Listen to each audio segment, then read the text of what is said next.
In this video, I am going to be talking about the different career choices in statistics. So the first career choice is the actuarial science. It's a very highly paid profession. Not many people know about it. So you need to write actual exams to be able to become an actuary. There is huge entry barrier because not many people actually are able to clear these examinations or pass these examinations, because these examinations are quite difficult and quite maths heavy. That means you have to be very good in maths and statistics to be able to clear these examinations. So people coming from maths or statistics background find these examinations relatively easier compared to say people from other backgrounds, because they have studied quite some maths in their bachelor's or master's programs. So it's a very good career options for people or students um, from the statistics background. And then the next career option is the biostatistician. These are people who work in the pharmaceutical industry. Again, very lucrative jobs. This profession has been there for quite some time, although it has changed drastically in the last few decades, especially the way the techniques used in this industry. It's mostly about application of statistics in research in medical science or in clinical research. So if you have some interest in biological research, you can find employment in the pharmaceutical industry, but you must be having a good background in statistics. Only then you will be preferred in these companies, right? You can also become a healthcare policy researcher in the public sector as well as in the private sector. It's closely related to that. So again, a very good career option for statisticians. The next one is data science. It's a buzzword in the recent time, but it's nothing but use of statistics, machine learning, or data to solve business problems. This profession has been there for again couple of decades now, but the name has changed. Earlier it used to be called data analytics, then data mining, but more recently uh, with increasing popularity of use of machine learning and data, it's now being called data science. It's got a lot of traction in the recent times, and you can find employment across all kinds of industry, because all kinds of companies actually use data science to solve problems.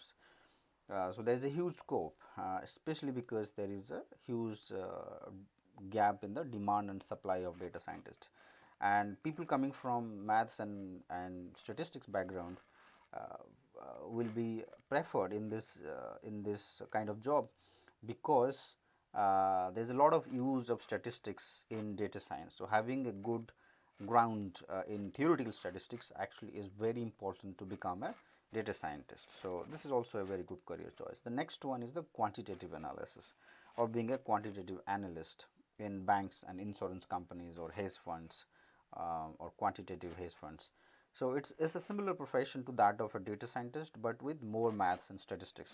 So you also need to be very good in theoretical maths or theoretical statistics, not just applied maths or applied machine learning.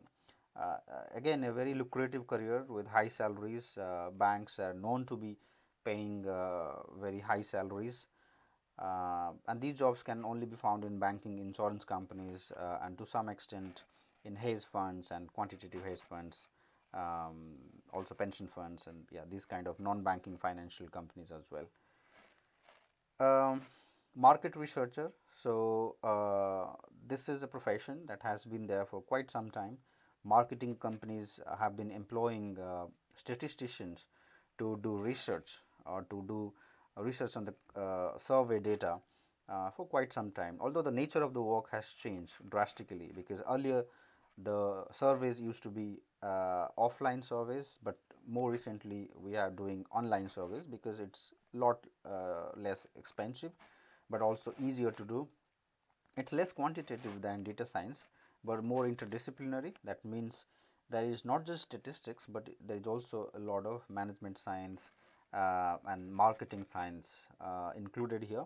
And it's also quite a lucrative profession because of increasing importance to digital marketing of late. So people coming from statistics background will find this as a wonderful profession if they want to make a career in marketing research. Then OR expert or operational research expert.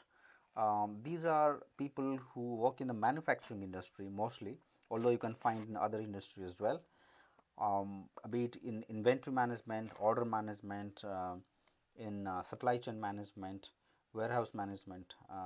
So if you have a background in statistics and you have studied operation research or industrial engineering in your curriculum, then you will find this as an interesting profession. Then being a quality or reliability professional. Now you might have heard about Six Sigma, right? So there are people who actually work as quality experts in all kinds of industry. It was started by Motorola and then followed by General Electric, and the great Jack Welch was the CEO of GE, General Electric, popularized it, and now almost all industry are using quality and reliability experts for the different functions within their organizations. So it's all about improving operational efficiency by using statistical or mathematical techniques. So you can read more about Six Sigma techniques. These are very famous techniques used. There is heavy use of statistics there. So if you have a background in statistics, you will be preferred in these kind of roles. Then being a quantitative economist. Now the field of economics is very related to statistics because economists use a lot of statistical technique. The field of econometrics, which is about using statistical techniques to solve economics problem, is heavily drawn from the field of statistics, right? So coming from a statistics background gives you an advantage to being a quantitative economist, where you can make use of the econometrics techniques or the quantitative statistics to solve problems in economics of finance, right? So there's also a heavy use of macroeconomics and international finance, sometimes also other fields of finance and risk management. And you can find employment in governments, in the private sector as well, and also in the think tanks, right? Also in many think tanks, government or private think tanks, you can find employment there. Even banks also hire quantitative economists for different kinds of roles. And then in trading, algorithm trading is gaining popularity and has gained popularity in the last a couple of decades, but more recently in the last 10-15 years, trading is now becoming more of algorithm driven than human driven. So use of maths, data, statistical technique in trading has increased manifold in the last decade or so. um, so even non-algorithmic traders need to be good at numbers. So that's a prerequisite nowadays. So if you have a good background in statistics, you can also try your luck in being a trader. And then being a data journalist, fairly a new profession. This wasn't in existent like even a decade back. But you might have heard about Nate Silver, right? The famous data journalist who made use of data to analyze news events in politics, in sports, and in various other areas. So his website, I think 538, if I remember correctly, is a very popular website now, where he's making use of data to analyze news events. And now all kinds of media companies are using data to tell the stories in a better way. And data as journalists are doing that. So if you have a knack for writing and you have good understanding of statistics, you can try your luck in data journalism. And there's a huge demand, by the way, because having both skills is very difficult, right? Having good math skills, quantitative skills, but at the same time having good writing skills or having skills in social science is not everyone's cup of tea, because it's difficult to find people having interest in both areas. So a wonderful profession again for people with good knowledge of statistics and maths. And then being a data engineer.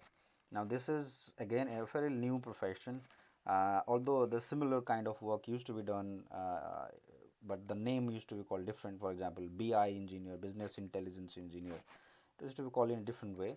So it's mostly about storing data and processing large volume of data. And large volume is an important word here, because the amount of data that we are dealing with in various companies has increased quite drastically. Hence, the technology stack has also changed quite significantly. There used to be databases, smaller databases, but now it has increased. Tools also have changed, and you need to be good in programming, and your computational skills are also quite important, especially because the size of the data. So the algorithm that you write, those queries that you write, has to be very good. So you need to be very good in implementing highly efficient algorithms.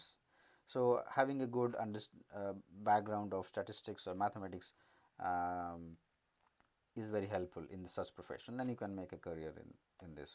And then finally, being a statistician, it's also ironic that a lot of these professions used to be called as statisticians have changed now. For example, quantitative analysis or data science, these there were people actually called statistician in many industry, but now they are being called data scientist or quantitative analysts. But there are also professions called being statistician. You can find these jobs in the public sector, in the government, but also in international bodies such as IMF or World Bank or United Nations. These are mostly civil service jobs, and these people play an important role in policy making in the government. Um, yeah, so in all countries you have statistical services jobs, so you can try your luck there if you have interest in working for the government. So these are some of the very lucrative professions in the field of statistics. Thanks.